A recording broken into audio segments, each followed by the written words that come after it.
Take my people. Take my people with me. Together we are going to a brand new home.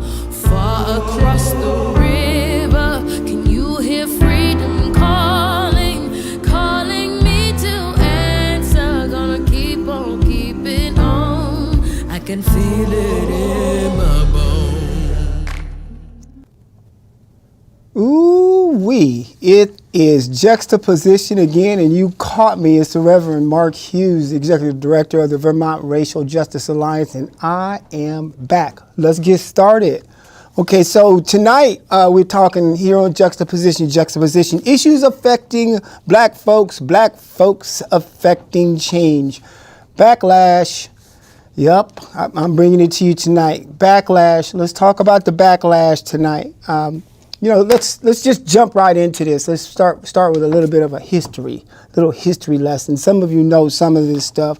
We know that at the turn of the century, it brought us into a proliferation of white Christian nationalism, leading to birtherism and also, the Tea Party. I hope you following me on this because you remember what I'm talking about. And then a new and unprecedented expansion of white supremacy and also hate groups and so forth as classified by the Southern Poverty Law Center, leading up to, remember, 2020. And what you probably miss is what was going on in the back end. Congress did establish the 400-year African American History Commission. You should look that up. 400 YAAH 400-year African American History HC.gov. So take a look at that because it'll add some flavor to what we're talking about. Also, Nicole Hannah-Jones dropped the 1619 Project as a Pulitzer Prize winning article in the New York Times. These are things I just wanted to throw in there because they add a little flavor to what we're talking about. But anyway, let's get back to the march. Remember, coronavirus was introduced at the very, very beginning of 2020, laying bare, literally laying bare all of the realities that make us a separate and unequal nation. Don't you remember how it exposed everything? It made it really, really clear how systemic racism is actually a thing, racial inequalities across all of the health determinants, so on and so forth. We started a good talk during that time. Now, while all of this was happening, if you recall, I believe it was somewhere around the 25th of May, George Floyd was murdered. And then when all of that came together, that set in motion what you probably would like to forget, but maybe you should try to remember. This was the largest and also the most prolific racial justice reckoning to ever happen on this planet. The largest racial justice reckoning to ever occur on this planet to date. Statues fell, DEI programming rolled out. A lot of stuff happened, and we'll talk about some of those things that happened here in the state of Vermont, as well as in the city of Burlington during that time. The world experienced a racial awakening like never before. What happened during that time is almost immediately there began to be a certain amount of pushback. And I want to talk about that and I want to contextualize that, but that's really not what I'm here to actually discuss. I do recall, though, it just occurred to me, remember they were using military grade weapons against Black Lives Matter protesters in Lafayette Square in Washington, D.C.? The tables began to turn.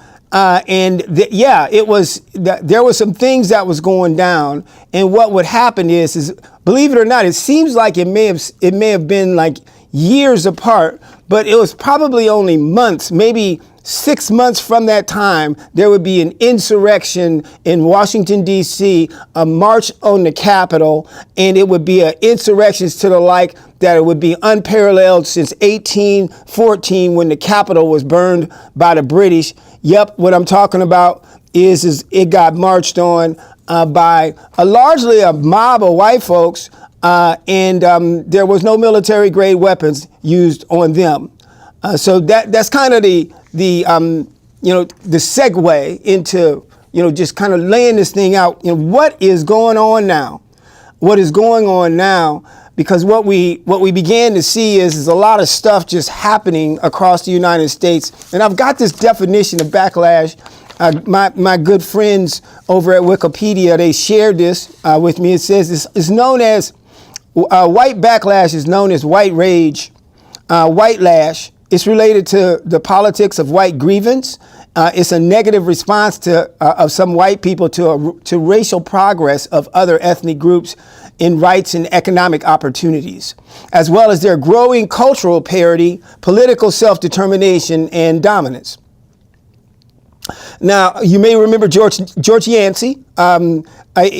As explored by George Yancey, it can also refer to some white Americans' particularly visceral negative reaction to the examination of their own white privilege, typically involving deliberate racism and threats of violence. This type of backlash is considered more extreme than Robin DiAngelo's concept of white fragility, defensiveness, or denial.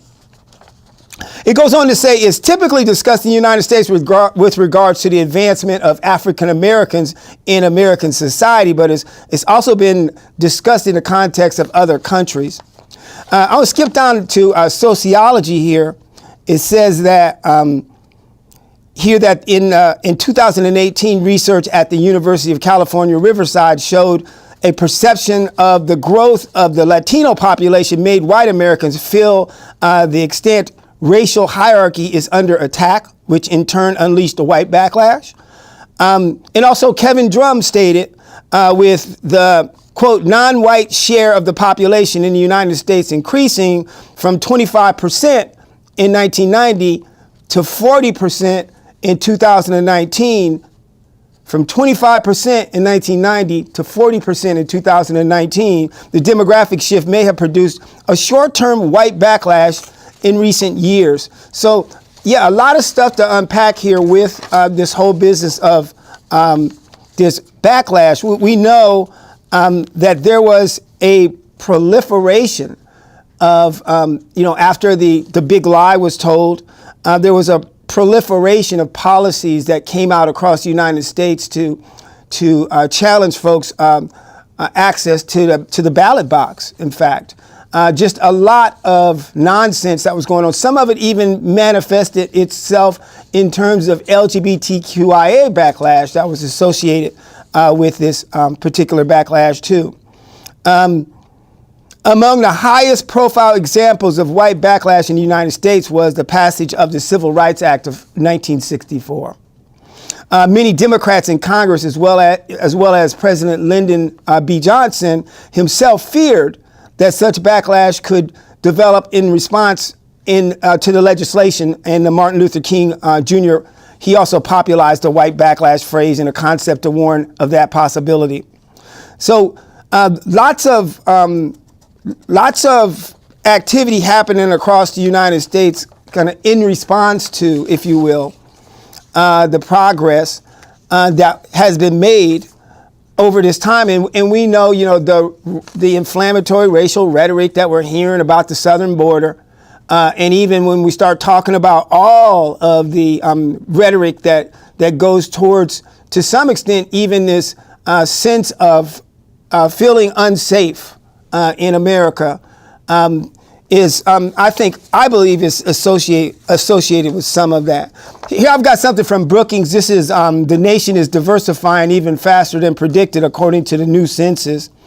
And it says here that the U.S. Census has just released its last batch of race ethnic population estimates in advance of the 2020 census. The data indicating that the national head count will reveal a more diverse nation that was previously expected. The new estimates show that nearly 4 of 10 Americans identify with a race or ethnic group other than white, and suggest that the 2010 to 2020 decade will be the first in the nation's history in which the white population declined in numbers. So the 2010 and the 2020 decade, again, this is the Brookings Institute.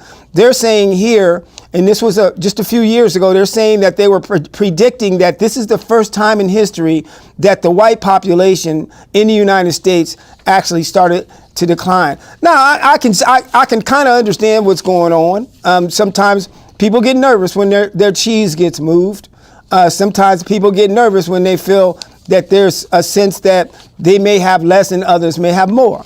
And so this is, I'm not saying it's justified, but I'm saying it's important for us to come to terms with what it is that we're actually experiencing, what it is that we're actually dealing with. It says over the decades, first 9 years, racial and ethnic minorities accounted for all of the nation's population's growth and were responsible for population gains in many states, metropolitan areas, and in counties that would have otherwise registered losses due to declines in their white population. It's very, very important. Now, I didn't bring the census numbers for Vermont, but what we know is my last glance, and I'm not going to throw any numbers out at you, but the numbers were extreme as far as the racial demographics of folks coming into the state and also the loss that we were having of whites in the state. So there is I say all that to say this, there's a demographic shift, and it should be expected because we're not going to stay a majority white nation for the rest of all history. In fact, I saw some numbers somewhere that indicated that children starting around, I believe it's somewhere just below the 7th grade and going down, that is where you go into school and you will see a majority minority population in school. In other words, in about 10 years, what we'll see is that the population in the United States, the adult population, there will be a majority minority in that. The past several censuses have shown increased racial and ethnic diversity among the U.S. population. White residents comprised almost 80% of the national population in 1980. Black residents accounted for 11.5%, Latino and Hispanic residents at 6.5%, and the Asians at 1.8%. By 2000, Latino Hispanic population showed a slightly higher share, with the black population at 12.6 versus 12.1. The Asian American population, including Native Hawaiians and Pacific Islanders, grew to 3.8. So all of that to say is that the white population, it dropped nearly 10 percentage points to 69.1%. So it kind of all goes together, this whole business about backlash. Because what we know, as just like we say here in our title here, there's a lot of fear and there's a lot of grievance, because what we know is despite the fact there's enough to go around and we don't need a zero-sum game in our lives here in terms of, creating a situation where just because there are others that you have to have less for anybody else to get some. We kind of got to get away from that. And I think that's part of the challenges that we are having currently today. So the question is where's the fear coming from? Where's the backlash? What I'm holding right here, these are, yes, City Council. These are the 4 resolutions that you have, because this is also manifesting itself in policing too, in policing. Interesting part about this is what we're saying here is that here in the city of Burlington, that all of a sudden, because the police department, there's not as many police, we're all unsafe. Everybody feels really uptight. Everybody's really fearful. And I think what I'm seeing here is this kind of a distraction, and I'm going to get back to that in a minute. Just stay with me. Because here's the deal is a little while ago, back a few years ago, we said that racism was a public health emergency. And what we determined in that, listen very closely what I'm getting ready to say. What we determined is that there are racial disparities across every social determinant of health. We identified that systemic racism is a thing. And so what that means is across housing, which is a big deal, mental health, we know is a huge deal, education, employment, health services, economic development, all of these systems, despite the fact that we know that it feels like the screws are being tightened on us, we lost focus of the fact that they're tighter on others. because we've already determined that systemic racism is a thing. When we take our eye off of that, when we become focused on self and we start worrying about the fact that, oh, I don't feel safe, we do that to the chagrin of those from other marginalized communities. And that's exactly what's going on today. It is a backlash. It's a different type of backlash. It's a different kind of science that goes into it. It may not necessarily be as intentional, but it could be. But it certainly is selfish. So here we got to get a grip.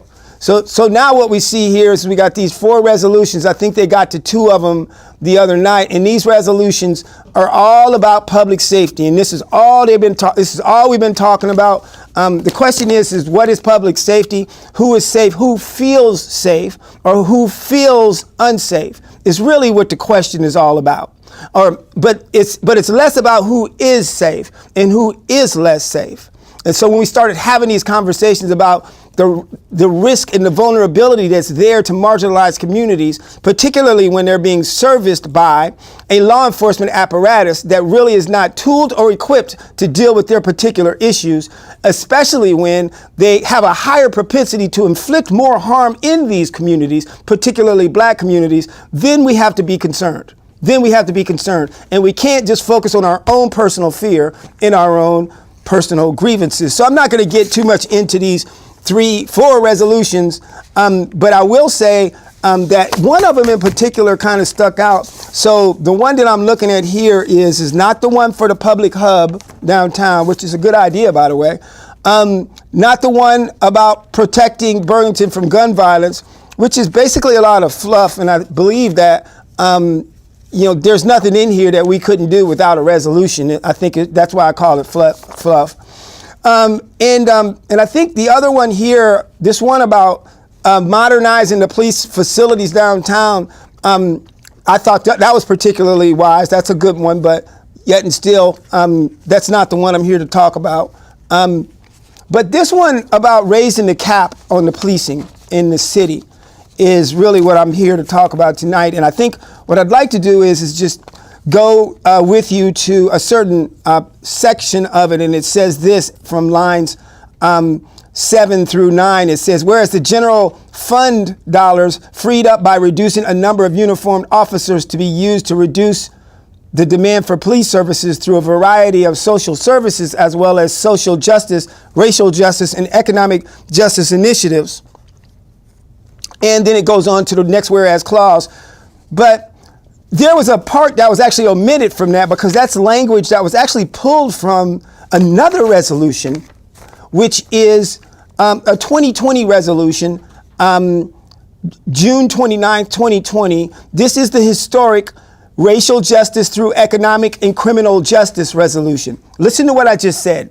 I said racial justice through economic and criminal justice resolution.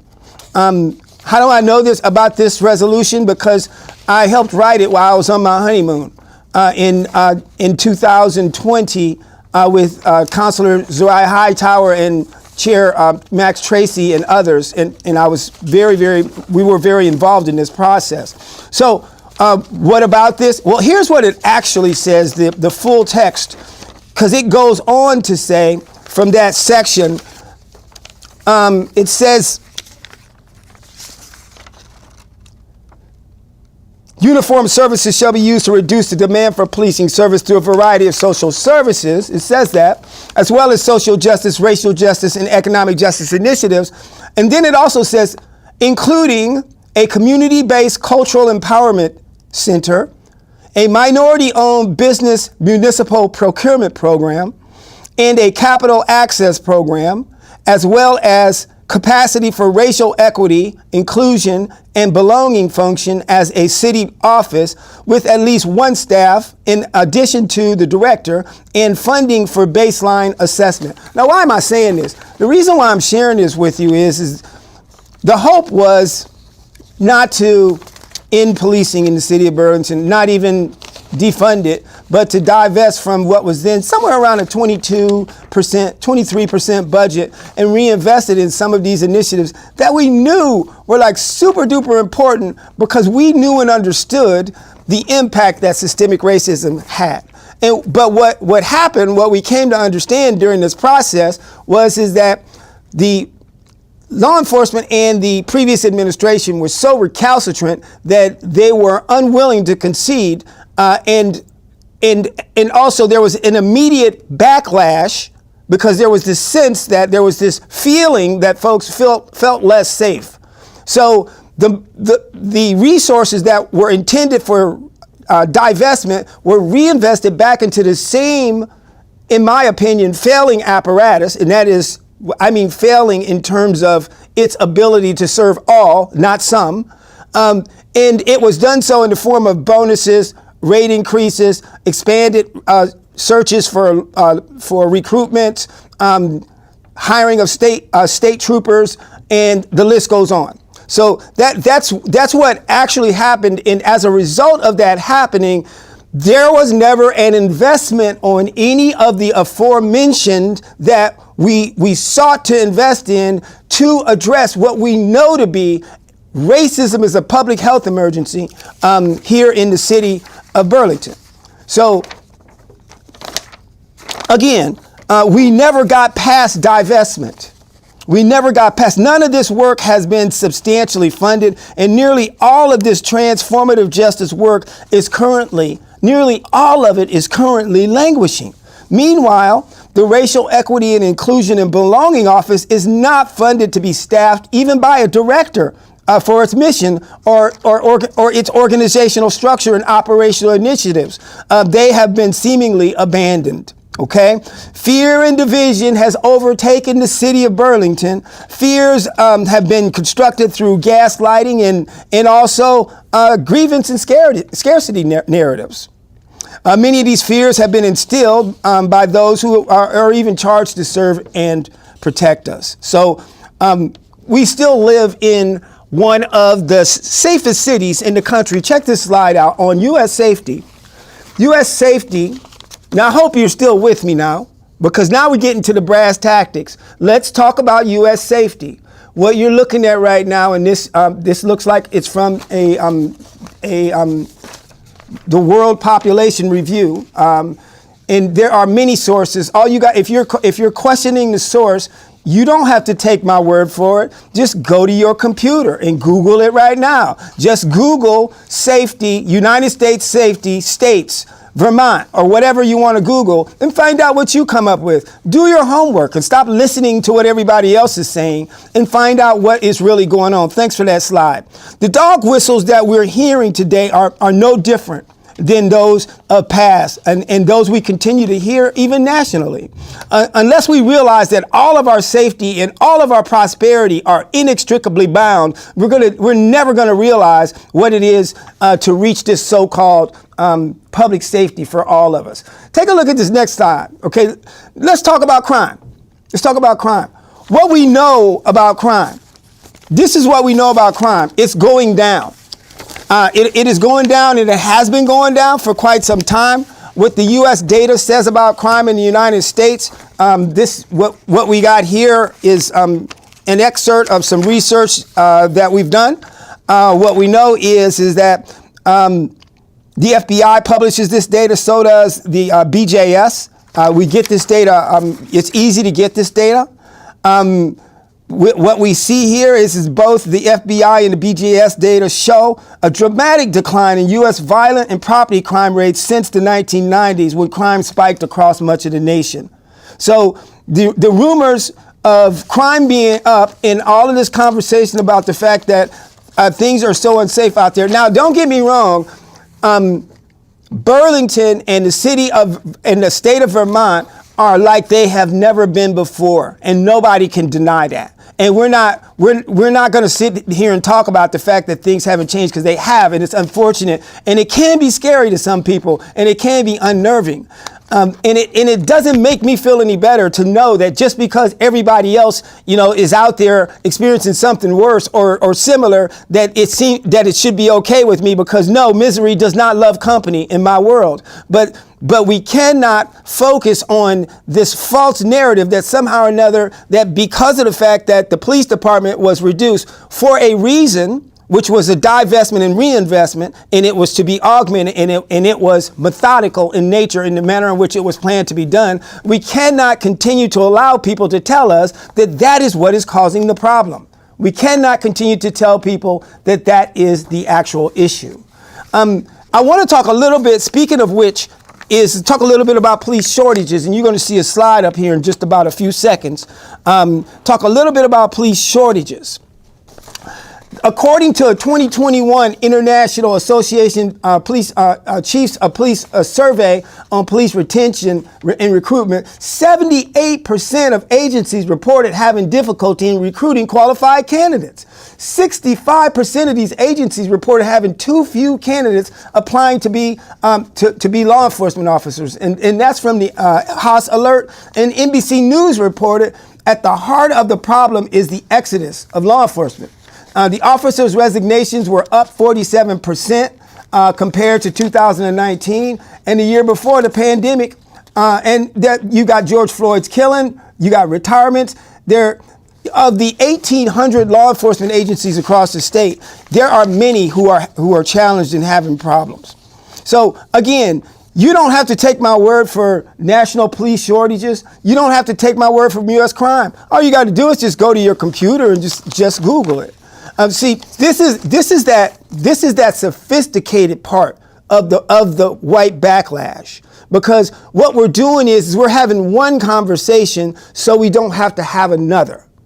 If we spend more time having a conversation about the fact that you don't feel safe, or she don't feel safe, or things are not the way they were before, then we don't have to talk about the very difficult work that we need to do to double down and address the challenges that are posed to us through this systemic racism that we've already faced, that we know exists, and that we know are hurting our brothers and sisters. What we also know is at the end of the day, because at the heart of systemic racism is a political and economic divide along racial lines, is that when we have an economic divide, that it goes to our economy, it goes to the state's full economy. So the state suffers economically, because if we can't keep and retain black and brown people in the state, then we cannot grow as an economy, as a state. If we cannot grow as an economy, then our economic viability as a state suffers. Forget about housing. Our economic viability, and if there's a sense of unfairness, our democracy is at risk. So it's not about whether you feel safe, boo. It's about whether or not we can address and make sure everybody feels safe. So back to the issue at hand, systemic racism. We're urging the city council and the administration to to come to action, create an economic justice policy, create a minority-owned business procurement program, create a capital access program, direct full equity assessments across the city, reinstate systemic racism and oppression awareness training for the city, create a citywide race data analysis apparatus, create a city Office of Civil Rights, recommission the Reparations Task Force, provide sustainable funding to the Richard Kim Center, fund the director as a full FTE of the REIB, and call for a full review of the REIB. That is what we can do to make us all better. So I'm glad that we got a chance to talk about fear and grievance. It's been good to be with you again tonight. Hey, it's going to be okay. Just relax. We're all going to be okay. This is the Juxtaposition. I'm Reverend Mark Hughes. Issues affecting black folks affecting change. See you later. Take my people with me. Together we are going to a brand new home. Far across the river, can you hear freedom calling? Calling me to answer. Gonna keep on keeping on. I can feel it.